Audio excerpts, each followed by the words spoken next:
Hi and welcome to my channel. This is Jayprakash. Today I am going to explain about the famous poem Polonius Advice to His Son. This poem was written by the famous English poet William Shakespeare.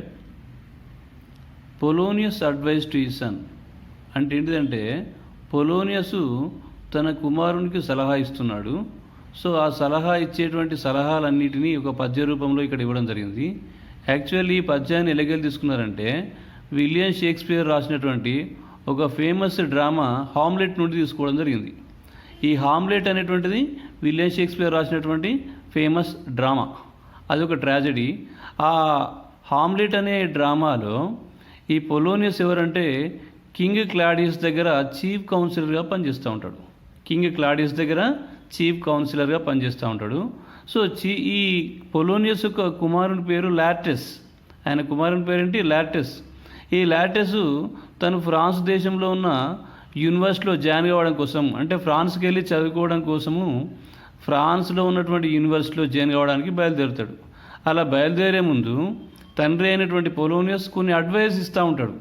ఎందుకంటే ఎవరైనా సరే పిల్లలు ఏ దేశంకి వెళ్ళినా చదువుకోవడానికి, లేదంటే ఏదైనా కాలేజీలో క్రొత్తగా జాయిన్ కావడానికి వెళ్తున్నా కానీ అంతకంటే ముందు పేరెంట్స్ ఏం చేస్తారు? అడ్వైజ్ చేస్తూ ఉంటారు, ఎవరితో గొడవ పెట్టుకోకు, మంచి చదువుకో అని. అట్లాగే పొలోనియస్ తన కుమారుడు లార్టెస్ ఫ్రాన్స్లో చదువుకోవడానికి బయలుదేరే ముందు తన తండ్రి పొలోనియస్ కొన్ని విలువైనటువంటి సలహాలు ఇస్తున్నాడు. ఆ సలహాలే పొలోనియస్ అడ్వైస్ టు హిస్ సన్. దానికంటే ముందు మనం ప్రీ రీడింగ్ చూద్దాం. Parents constantly feel anxious about the welfare of their children. అంటే తల్లిదండ్రులు ఎప్పుడు కూడా పిల్లల యొక్క సంక్షేమం కోసము, పిల్లల యొక్క మంచి కోసమే వాళ్ళు ఆలోచిస్తూ కలవరపడుతూ ఉంటారట. మా అబ్బాయి ఎట్లా డెవలప్ కావాలి, మా అమ్మాయి ఎట్లా డెవలప్ కావాలి, ఎట్లా జాబ్ ఉండాలి అని అట్లా. They believe that being experienced on several fronts they have the ability to guide youngsters. అంటే తల్లిదండ్రులకు వివిధ రంగాలలో, ఫ్రాన్స్ అంటే వివిధ రంగాలలో అనుభవం ఉంటుంది. ఆ అనుభవం వలన వాళ్ళకు పిల్లలకు గైడ్ చేసేటువంటి నైతిక బాధ్యత ఉంటుంది. గైడ్ చేయడం అంటే పిల్లలకు సలహాలు ఇవ్వడం కావచ్చు, సూచనలు చేయడం కావచ్చు, అట్లాంటి సలహాలు ఇచ్చేటువంటి నైతిక బాధ్యత ఉంటుంది. Recall the first day you attended college. అంటే మీ లైఫ్లో ఫస్ట్ టైం కాలేజ్కి అటెండ్ అవడానికి ముందు ఏం జరిగిందో గుర్తు చేసుకోండి అని అంటున్నాడు. Your parents probably advised you about the need to focus on your studies. అంటే మీ తల్లిదండ్రులు ఫస్ట్ టైం మీరు కాలేజీకి వెళ్తున్నప్పుడు మీకు ఏ రకమైనటువంటి సలహా ఇచ్చారో ఒకసారి గుర్తు చేసుకోండి. ఖచ్చితంగా వాళ్ళు ఏం చేస్తారంటే ఫోకస్ ఆన్ యువర్ స్టడీస్, చదువు మీదనే ఫోకస్ చేయి, ఫ్రెండ్స్తోని ఎక్కువ తిరగకు అంటుంటారు కదా. Counselled you about the kind of friends గురించి కూడా కౌన్సిల్ ఇస్తూ ఉంటారు. మంచి వారితో ఫ్రెండ్షిప్ అయ్యి, చెడ్డవారితో ఫ్రెండ్షిప్ అయ్యకు అని చెప్తూ ఉంటారు. You should make and warned you about the temptations you should avoid. అలాగే ఇంకేం చేస్తారంటే టెంప్టేషన్స్ అంటే కోపానికి రాకు, ఎవరితో గొడవ పెట్టుకోకు, ఫ్రెండ్స్తో మంచిగా ఉండు, మంచి వాళ్ళని ఫ్రెండ్స్గా సెలెక్ట్ చేసుకో అని ఇట్లా ఇస్తూ ఉంటారు కదా. Let us read the advice given by Polonius to his son as he is about to leave for France. ఇక్కడ కూడా పొలోనియస్ తన కుమారుడైనటువంటి లార్టెస్ ఫ్రాన్స్కి బయలుదేరే ముందు ఏ రకమైనటువంటి అడ్వైస్ ఇచ్చిండో ఒకసారి పోయం చదివి నేర్చుకుందాం.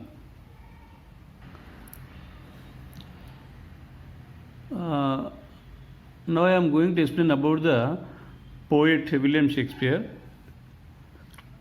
William Shakespeare was Born on 26th April 1564. అంటే ఈయన ఎప్పుడు జన్మించిండంటే 1564లో ఏప్రిల్ 26 నాడు జన్మించాడు. And he was died on 23rd April 1616. అంటే 1616లో ఏప్రిల్ 23 నాడు ఆయన చనిపోవడం జరిగింది. He was a poet. ఆయనే ఒక ఫేమస్ పోయట్ అన్నట్టు. డ్రామటిస్ట్ అంటే మంచి నాటకకర్త, నాటకాలు రాసేవాడు. అండ్ యాక్టర్, స్వయంగా ఆయన ఒక actor. He was widely regarded as the greatest writer in English language. అంటే ఈయనను ఇంగ్లీష్ భాషలోనే ఒక పేరుగాంచినటువంటి రచయితగా, లేదా కవిగా, లేదంటే డ్రామటిస్ట్గా గుర్తించడం జరిగింది.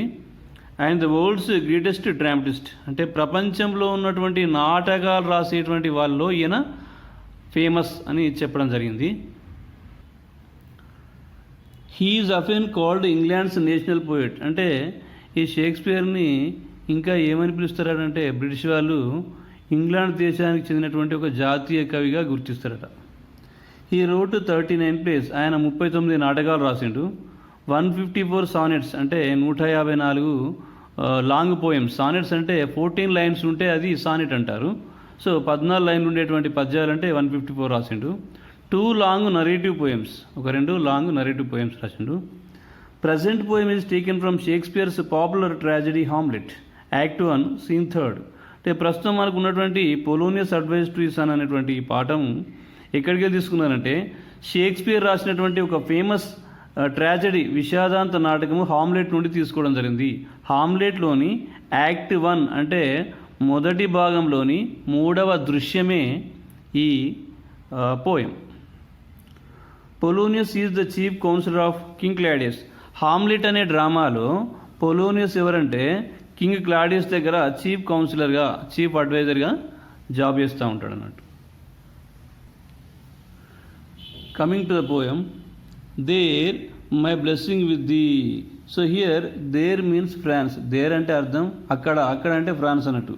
మై బ్లెస్సింగ్ విత్ ది అంటే ది అంటే యూ అన్నట్టు. ది అనే వర్డ్ ఏన్షియంట్ వర్డ్ అన్నట్టు, ప్రాచీన కాలానికి చెందిన పదము. సో ఇప్పుడు మనం యూ అంటుంటాం.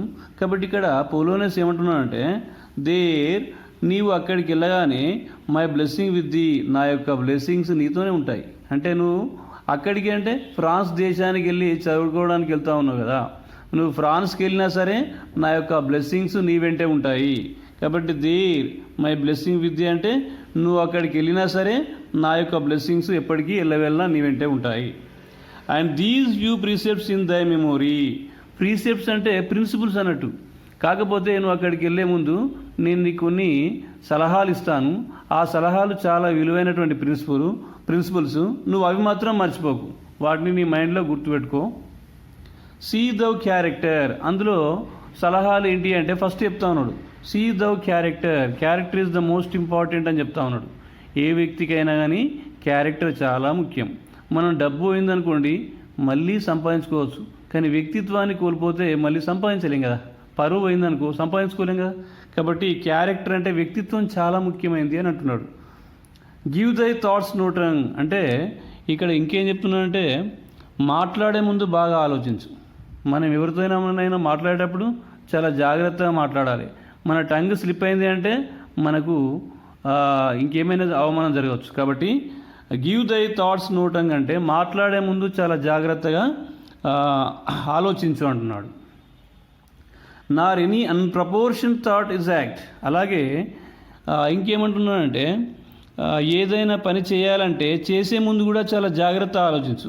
ఒక పని చేయాలంటే మరి ఇది కరెక్టా కాదా, ఈ పని చేస్తే దానికి ఒక రిజల్ట్ ఎట్లా ఉంటుంది, దానివల్ల నాకు ఏం ప్రాబ్లం కాదా, ఇట్లాంటి విషయాలు బాగా ఆలోచించాలి. కాబట్టి ఏమంటున్నాడు nor any unproportioned thought his act అంటే ఏ పని చేయడానికి ముందైనా సరే చాలా జాగ్రత్తగా ఆలోచించి పని చేయు. యాక్ట్ అంటే పని చేయు అన్నట్టు.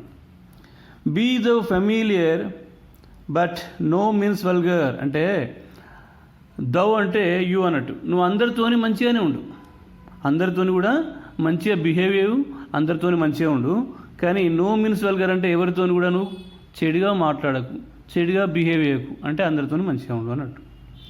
Those friends thou hast and their adoption tried అంటే నువ్వు మంచి వాళ్ళనే సెలెక్ట్ చేసుకొని ఫ్రెండ్షిప్ చేయి, మంచి వాళ్ళతోని స్నేహం చేయి. అంటే నువ్వు ఒక వ్యక్తితోని స్నేహం చేయాలి అనుకుంటే ఫస్ట్ ఆ వ్యక్తి మంచివాడా కాదా అని బాగా ఆలోచించి అప్పుడు మాత్రమే అతను మంచివాడని నిర్ధారణకు వచ్చిన తర్వాత ఫ్రెండ్షిప్ చేయాలి. కాబట్టి మంచి వాళ్ళతో స్నేహం చేయు అంటున్నాడు. Grapple them to thy soul with hoops of steel అంటే ఎప్పుడైతే నువ్వు మంచి వాళ్ళతో స్నేహం చేస్తావో ఆ స్నేహ బంధాన్ని ఎంత స్ట్రాంగ్గా ఉంచుకోవాలంటే స్టీల్ ఉక్కు ఎంత అయితే స్ట్రాంగ్గా ఉంటుందో ఆ స్నేహబంధాన్ని అంత స్ట్రాంగ్గా ఉండేలా చూసుకో. దానికోసము నీ ఫ్రెండ్స్ కష్టాల్లో ఉంటే వాళ్ళను కాపాడడానికైనా సరే నువ్వు ప్రయత్నం చేయాలి. బట్ డు నాట్ డల్ దై పామ్ విత్ ఎంటర్టైన్మెంట్ అంటే జల్సాలకు పాల్పడకు, జల్సాలు చేయకు. అంటే అనవసరమైనటువంటి వాటికి డబ్బులు ఖర్చు పెట్టి డబ్బులు వృధా చేయకు. అంటే డబ్బును వృధాగా ఖర్చు పెట్టకు, జల్సాలకు పాల్పడకు, ఎంజాయ్ చేయకు అన్నట్టు. Of each new hatched unfledged comrade. Comrade అంటే ఫ్రెండ్ అన్నట్టు. మరి ఆ కాలేజీలోకి ఆ యూనివర్సిటీలోకి ఎట్లాంటి వాళ్ళు వస్తారంటే మెచ్యూరిటీ లేనటువంటి ఫ్రెండ్స్ వస్తూ ఉంటారు. అంటే నీ ఫ్రెండ్స్ ఇప్పుడు నీకు ఎవరితోనో కొంతమందితో ఫ్రెండ్షిప్ కుదురుతుంది, వాళ్ళందరూ మెచ్యూరిటీ ఉండొచ్చు, మెచ్యూరిటీ ఉండకపోవచ్చు.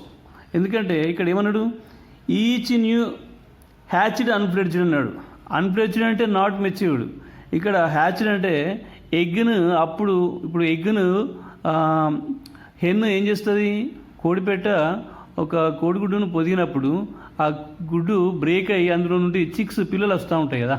ఆ పిల్లలు వచ్చేటప్పుడు అవి ఎట్లా ఉంటాయి, యాక్టివ్గా ఉంటాయి, కానీ వాటికి ఏది మంచి ఏది చెడు తెలియదు. అట్లాగే ఆ కాలేజీకి వచ్చేటువంటి కొత్త ఫ్రెండ్స్ ఎవరైతే ఉంటారో వాళ్ళకి ఏది మంచి ఏది చెడు అనేది తెలియదు. కాబట్టి నువ్వు అటువంటి వాటి విషయంలో చాలా జాగ్రత్తగా ఉండాలి.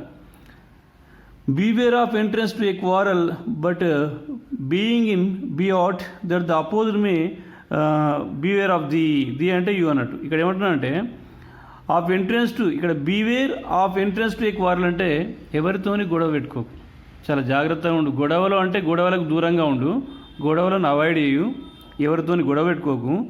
But being in be out that the opposite may beware of the, ఒకవేళ తప్పనిసరి పరిస్థితి అయి ఎవరితోనో గొడవ పెట్టుకోవాల్సి వస్తుంది. అనవసరంగా నిన్ను ఒక వ్యక్తి గెలుపుతూ ఉన్నాడు, ఇక అతనితో నీకు టార్చర్ బాగా అనిపించింది, అప్పుడు ఏం చేయాలి, అతనితో గొడవ పెట్టుకో, ఫైటింగ్ ఎట్లా ఫైటింగ్ చేస్తావంటే వాని వెన్నులో వణుకు పుట్టేటట్టు.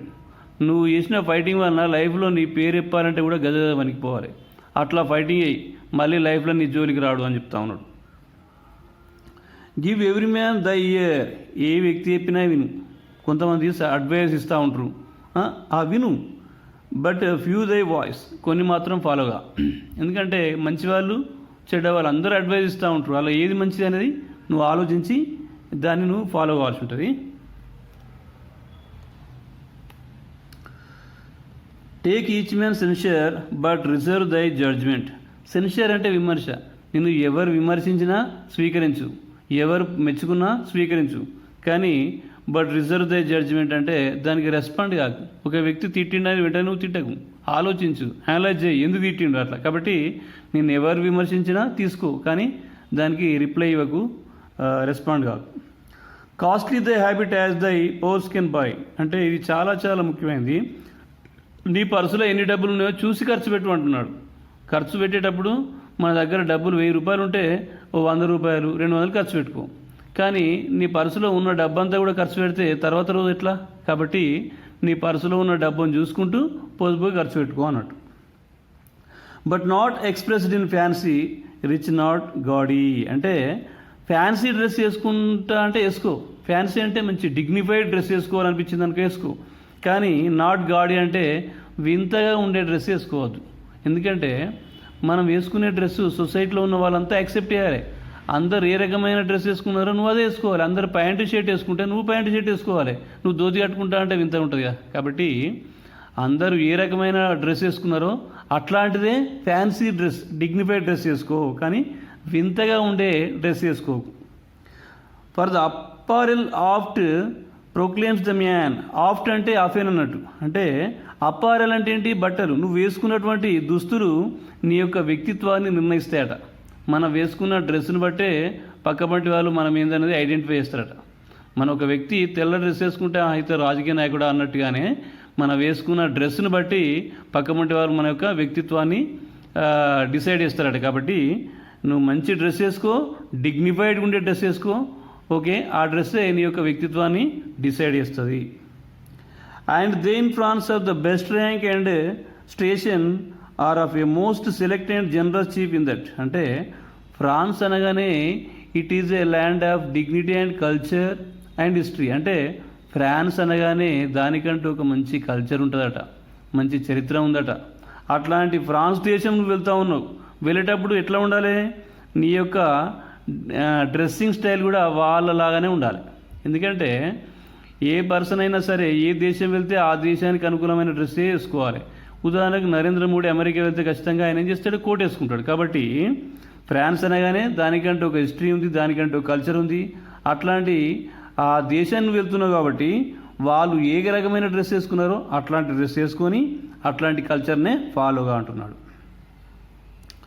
నైదర్ ఏ బారోవర్ నార్ ఏ లెండర్ బి, అంటే అప్పు చేయకు అప్పు ఇవ్వకు అంటున్నాడు. ఇతరుల దగ్గర అప్పు చేయకు, అలాగే అప్పు ఇవ్వకు.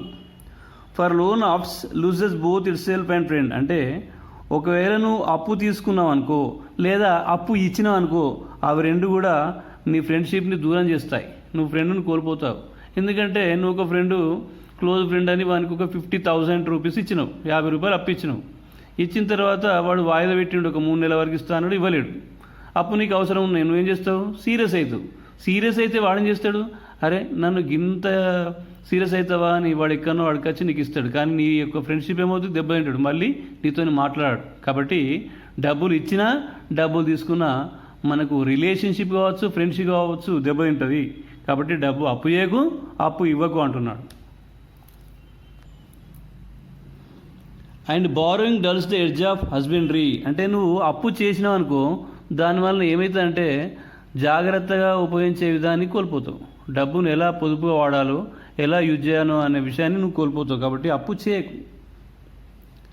దిస్ అబవ్ ఆల్, అంటే ఇవన్నీ కాకుండా do thine own self be true, నీకు నువ్వుగా నిజాయితీగా ఉండు, నిజాయితీగా ఉండడం నేర్చుకో.